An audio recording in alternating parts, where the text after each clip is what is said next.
meteri mubeng dusun ora meteri semeter 2 meter kae meteri mengukur panjang ya mubeng tekan desa pirang gedene ya garise sepiro iya kok merti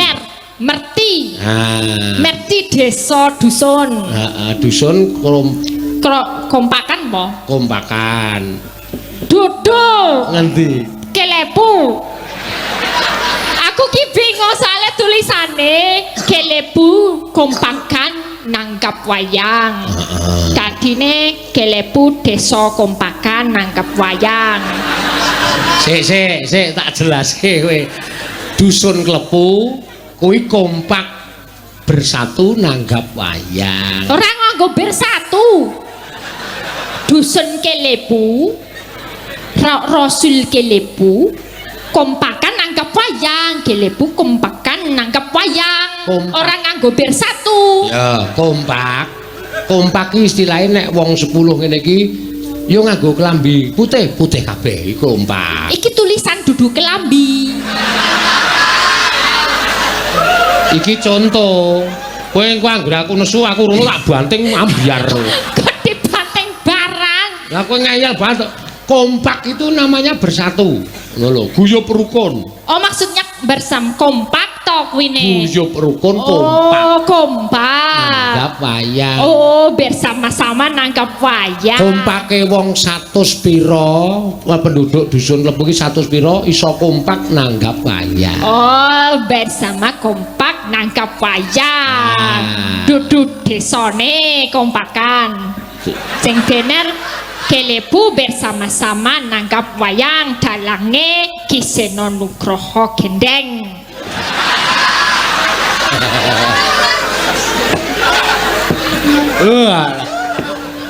aku ki nek ora ngejak ya kowe iki mesakake nek tak jak lagi ki dalang digendeng-gendengke ya ora apa-apa nek dalang pancene kudu gendeng kok kudu gendeng soalnya nek ra gendeng ya anyep kok anyep engko rada seneng kudu gendeng dadine iso guyu dhewe engko nangis dhewe disaur-saur dhewe le ngomong lah kuwi kan gendeng nek ora tak ewangi gendeng ngene iki kowe ora mangan ya bener ya pancene kudu gendeng to berarti iya wis ben ra apa-apa iya wis dalange gendeng sidene pekok ngono ae apa meneh?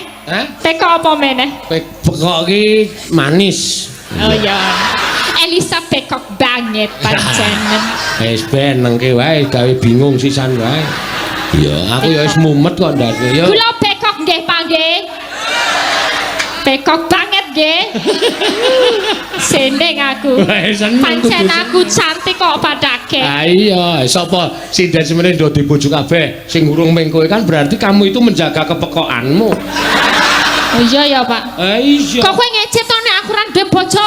Ora, maksudnya kamu bisa menjaga kepekokanmu, kecantikanmu kamu. Ya rasa nyinggung-nyinggung ra duwe bojo.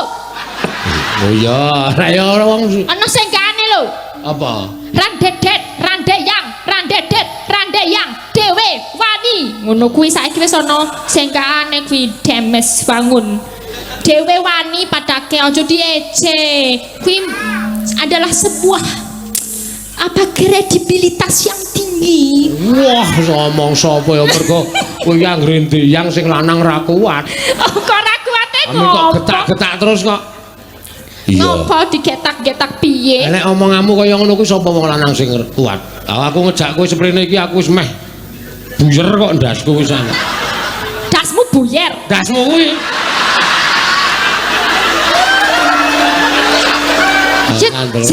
Jelas, ke dasmu buyer. Nek ngelokke sirahku dhewe ndas ora apa-apa. Nek kowe ngelokke aku ki mestaka kok ndas-daske. Lah kowe ngomong das kok. Ora tak kei dit lho esuk-esuk kowe. Ya mestaka kowe. Mustakamu buyar, ya ora wangon tetep dasmu buyar. Ya wis sakaremu. Ya. Keren yo. Ngono lho. Ngono lho das. Aja dienggo kuwi ora. Ora bener. Das. Oh iya. Itu nek kuwi nek kanggone wong Jawa kasar. Dadi kasar. ndas ki aja dienggo. Nek ngelokke aku ndas ki malah ra apa-apa. Iya, ndas ki apa? Dase kuwi sirah. Kepala.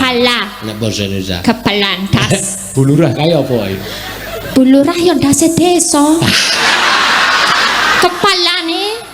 Kepalane kelurahane berarti kan yo dase kelurahan desa. Kuwi pemimpin, seorang pemimpin. Ngapunten nggih Bu, ngapunten. Seorang pemimpin. Kae lho bulurah ono kae lho. Bu, nggih Bu, pemimpin yang luar biasa. Kuwi dase. Padune wewet. Tenan sing salah piye ne? Iya, aku wis bola-bali ngelokke sapa-sapa kok dek mben kae nang kampus ya tak unekke ndase kampus. Rektor tak unekke ndase kampus, ayo. Pak Rektor kemekelen kok ya. Mustakanipun lurah. Mustaka desa. Mustaka desa. Padake mustaka desa. Nek kepala rombongan ya mustaka rombongan. Mustaka rombongan. Nek ndase rombongan iki.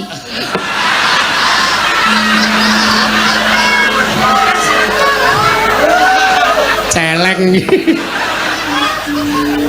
Aku ki sing kejak kowe kok malah tok ndadaske. Ora. Tenan ndas. Wah. Nek kene iki guyub rukun tenan ya Pak ya. Seneng nek Gunung Kidul ki nek nanggap wayang ki kabeh guyub rukun ngono lho, kabeh teko. Mengko nek teko ya ning endi goleki kancane. Aku nganti kaget mau. Soale ana sing goleki dari koncone goleki A, goleki B ngono kuwi ngantek nganggo HP. Ra ketok njuk disenteri dhewe. Hahaha ngono ki ayo kaya memedi. Goleki ngene-ngene iki goleki nggo HP. Kowe iki nang Jawa wis tau weruh memedi kok. Ngerti aku medi kuwi. Memedi kok medi-medi. Ya memedi kaya genderuwo. Oh. Weruh ning gambar tapi ne. Oh, kuwi. Kaya nek Pak Seno wis tau dadi ketoprak kae nganggo rambut rewu-rewu kae. Kaya ngono kaya genderuwo. Ngecak cengelmu. Genderuwo. Iya, yo genderuwo ya. Ayo memedi arep medeni kowe wis gila sithik. Ana memedi medine glangsar mlayu. Iya. Terus takoni kancane, "Ngopo kok mlayu? Wis tak wedeni iki malah medeni."